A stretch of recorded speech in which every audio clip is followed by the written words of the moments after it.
Hello guys, good morning. So, today po ay pupunta po tayo sa isang mag-apartment hunting po tayo. Just rent. Hindi tayo bibili ng apartment dito. So, let's go.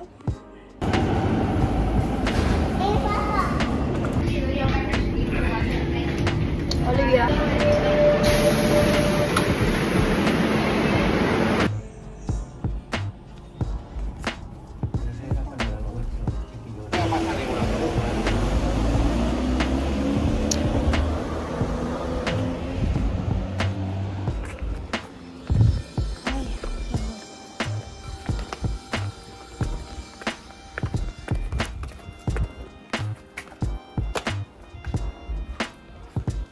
Balik yung festival ako magkakaroon ng mga alam.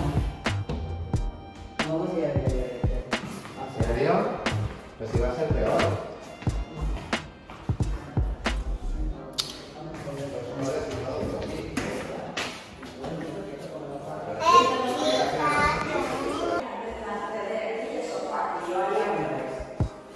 Para cuando entre, ¿sabes? Voy a la pared ahí.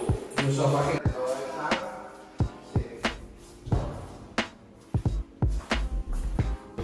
So, tapos na po ang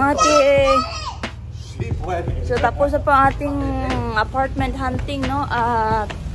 Okay naman po siya. Podemos ahorrar 500 euros aquí vivir. ¿Oyes? ¿Qué? Podemos ahorrar. So, ang masasabi ko lang po na sa apartment na visit namin ay hindi po siya not bad, no? So if magustuhan namin yung piso, if we like that apartment, we will just only pay for 850 like maximum, no? So para sa akin is mabuti siya kasi ang mahal ng apartment dito sa Barcelona. So the location of the apartment is nasa tuktok ng bundok. I mean, nasa top siya ng mountain, no? So, marami tayong lalakarin everyday. Anyways, the bus is just 10 minutes to walk. So, yun lang yung mabuti dito, no? I mean, maraming mabuti dito sa Barcelona. And one of those are, marami pong transportation dito, maraming bus, maraming metro, train, bueno, that. Let's see if maka-transfer na kami soon kasi ang hirap